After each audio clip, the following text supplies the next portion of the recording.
Now at 6, shows of solidarity across South Florida in support of efforts to oust Venezuelan President Nicolas Maduro. Our Venezuelan community here in South Florida making their voices heard this morning as much larger crowds take to the streets in Caracas. Now, all this is happening as Venezuela's opposition leader swore himself in as the interim president.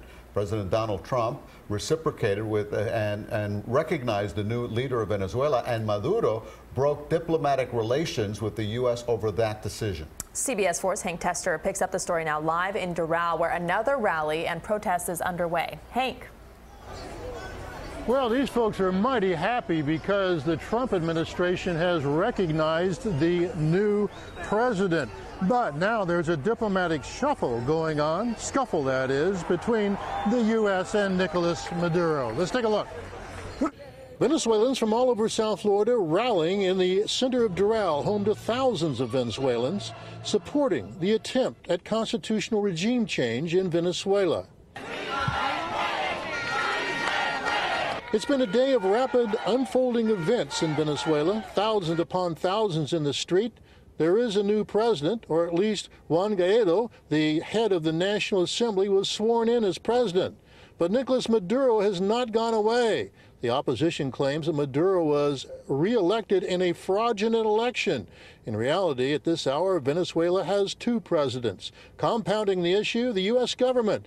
The Trump administration recognizes Juan Guaido as the president. President Maduro struck back. He's broken off diplomatic relations with the U.S., ordered U.S. diplomats out of the country.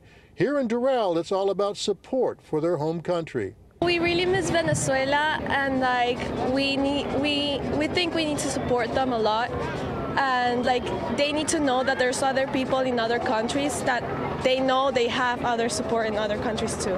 Getting rid of Maduro has been the #1 agenda for these folks. We can even describe the feeling that we feel right now. I mean, we have a new president. An acknowledgement that the U.S. has been supportive. I think this is a great step towards the democracy for Venezuela. I mean, we still have a long road to go because, as we know, Maduro and their partners won't easily give away the government. But this is definitely a great step towards our democracy. I think the government of the United States, we gotta really thank you for all the support and all the help in making this a reality for us. Okay, the big question tonight, though, which president, apparently we've got two of them going on in Venezuela right now, which president's going to get the loyalty of the armed forces? We'll be watching that one. That's the very latest. I'm Hank Tester, CBS 4 News. Back to you. Thank you, Hank. Florida Senator Rick Scott is commenting on the humanitarian crisis in Venezuela. Here's some of what he had to say today in Washington, D.C. This was important today, what happened with the interim president of the National Assembly in Venezuela, Juan Guaido, declaring himself the interim president of the country. I think that's hopefully a big move to get Maduro to step aside.